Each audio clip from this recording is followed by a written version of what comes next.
as quais Deus os abandonaria nas mãos dos estrangeiros. Os profetas Ezequiel e o segundo Isaías agiram durante o exílio, procurando erguer o ânimo do povo. Os profetas Ageu, Zacarias e Malaquias atuaram depois do exílio, incentivando o povo a reconstruir o templo e os muros de Jerusalém, além de apreender a reforma religiosa, moral e social da comunidade judaica e predizendo a glória do futuro Messias. Os profetas Oséias, Amós, Miqueias, Joel, Abdias, Jonas, Naum, Abacuque, Sofonias, Ageu, Zacarias, Malaquias, em número de 12, são chamados de profetas menores. Não porque não foram importantes, mas porque nos deixaram escritos pequenos, que já no século II a.C. eram colecionados em um só volume. Não é possível se saber com exatidão a época em que cada um deles atuou, mas sabemos que agiram no século VIII ao século III a.C. e fornecem dados importantes da história de Israel e dos povos vizinhos. Uma salva de palmas para o texto dos homens que prepararam com muito carinho essa apresentação.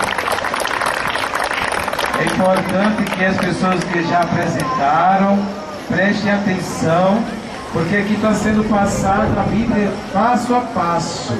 Então nós estamos estudando a palavra de Deus. Então devemos prestar atenção. Já que você não lê a Bíblia em casa, pelo menos aqui você tem um resumo de toda a Bíblia. Você vai aprender sobre os livros, sobre a Bíblia que nós estamos meditando hoje. Então, fazer silêncio, prestar atenção nas leituras, para que você possa saber um pouco sobre a palavra de Deus. Resumo dos livros do Novo Testamento. Apresentante Crisma. Os evangelhos: Mateus, Marcos, Lucas e João. A palavra evangelho vem do grego evangelho, que quer dizer boa notícia. Para os apóstolos era aquilo que Jesus fez e disse: é a força renovadora do mundo e do homem. A igreja reconhece como canônicos, inspirados por Deus, os 4 evangelhos: Mateus, Marcos, Lucas e João.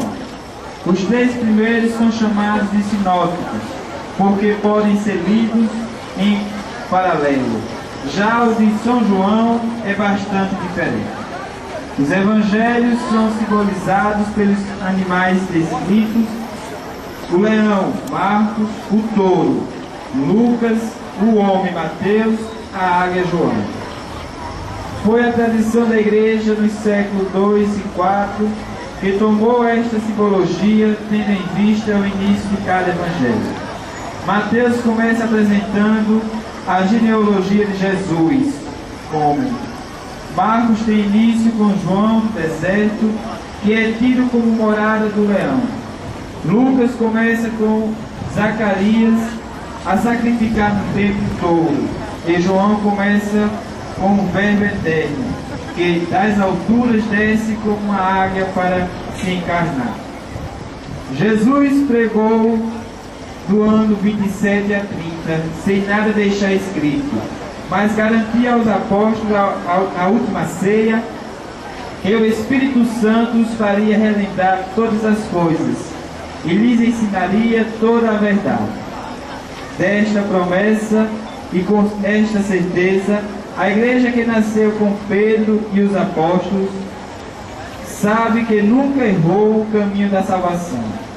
De 20 a 30 anos após a morte de Jesus, os apóstolos sentiram a necessidade de escrever o que pregaram durante esses anos, para que as demais comunidades fora da Terra Santa pudessem conhecer a mensagem de Jesus. Uma salva de palmas para o grupo da Crisma da nossa paróquia. Atos dos Apóstolos. apresentantes amor divino. Não há dúvida que foi escrito por São Lucas, médico e companheiro de São Paulo. Conta a história da igreja, desde Pentecostes, guiada pelo Espírito Santo, até chegar em Roma com São Pedro e São Paulo.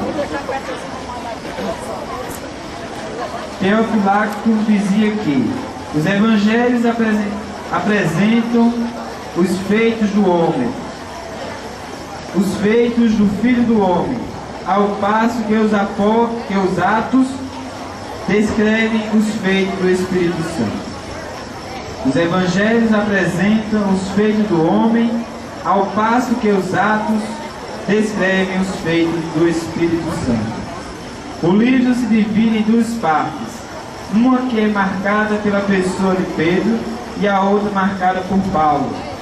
Pedro leva o evangelho de Jerusalém à Judéia e a Samaria, chegando até a convenção marcante do primeiro pagão batizado, Cornélio, o que abriu a porta da igreja para os não-judeus.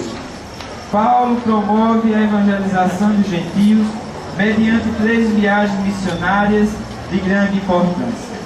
O capítulo 15 é a ligação entre as duas partes do livro, mostrando Pedro e Paulo juntos em Jerusalém, no ano 49, no importante concílio de Jerusalém, que aboliu a circuncisão e reconheceu que o reino de Deus é para toda a humanidade.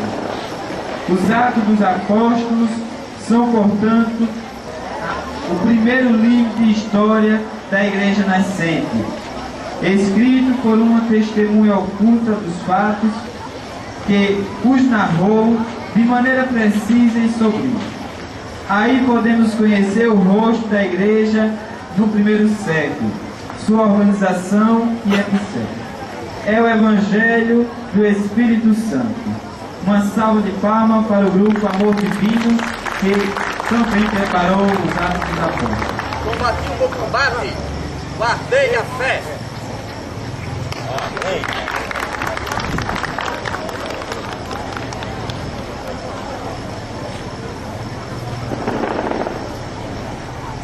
Apresentantes, texto das Santas Chagas que apresenta a carta aos Romanos, a carta aos Gálatas. A carta aos Romanos é bem diferente das outras cartas de São Paulo, pelo fato de ser uma comunidade cristã que não foi fundada por ele, o que foi feito por São Pedro. Esta carta foi escrita no final da terceira viagem missionária de Paulo em Corinto, a fim de preparar a sua chegada em Roma. Em uma carta onde temos o ponto mais elevado da elaboração teológica dos apóstolos.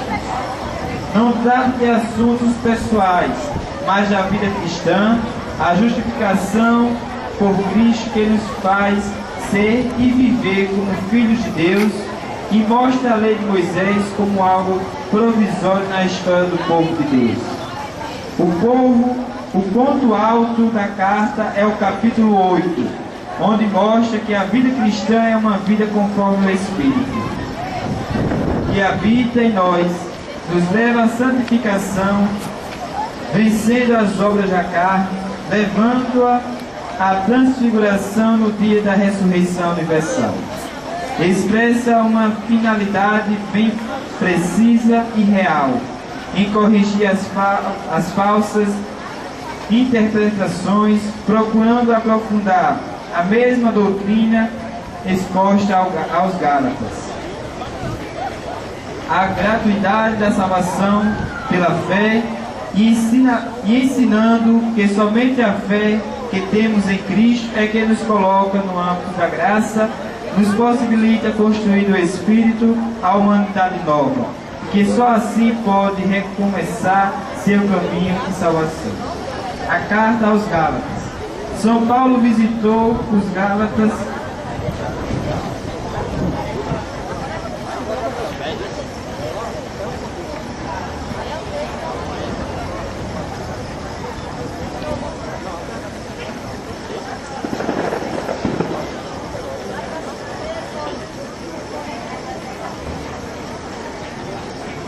Uma salva de palmas para os três desfechados.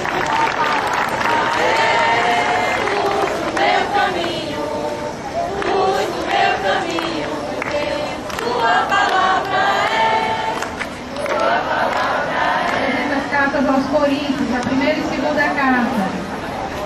Corinto ficava na Grécia, a região chamada de Acaia. César Augusto, imperador romano, fez de Corinto a capital da província romana na Acaia.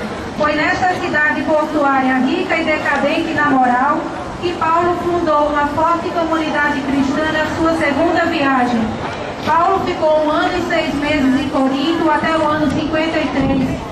Na sua terceira viagem, ele ficou 3 anos em Éfeso, também na Grécia, e daí escreveu para os coríntios.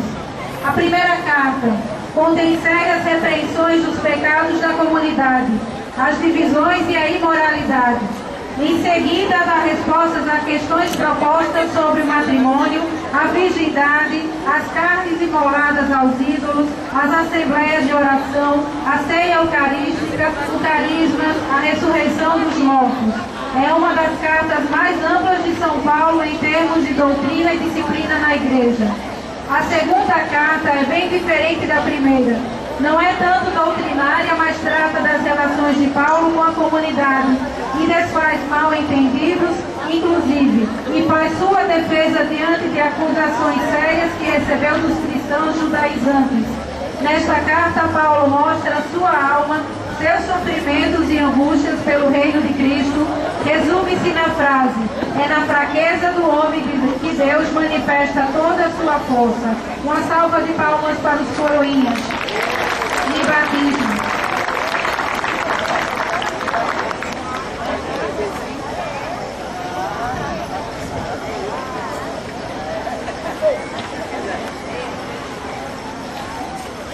Carta aos Gálatas.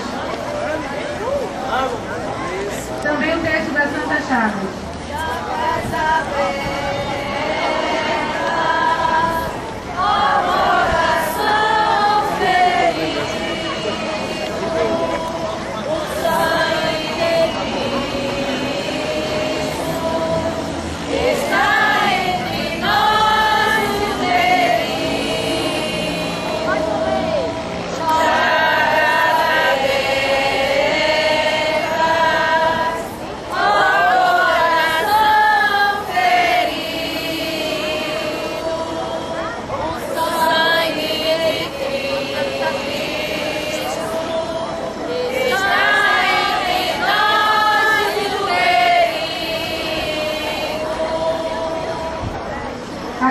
Gálatas.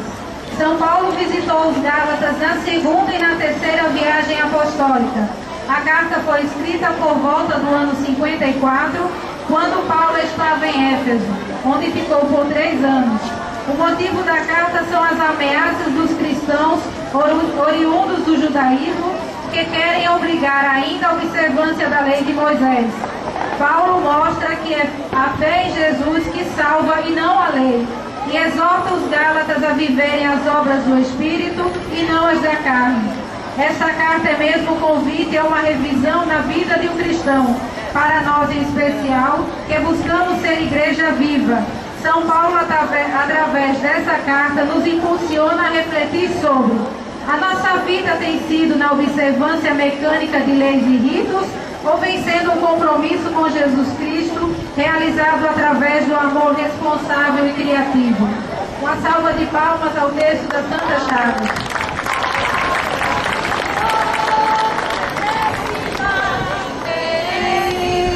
O pão lá do céu, o pão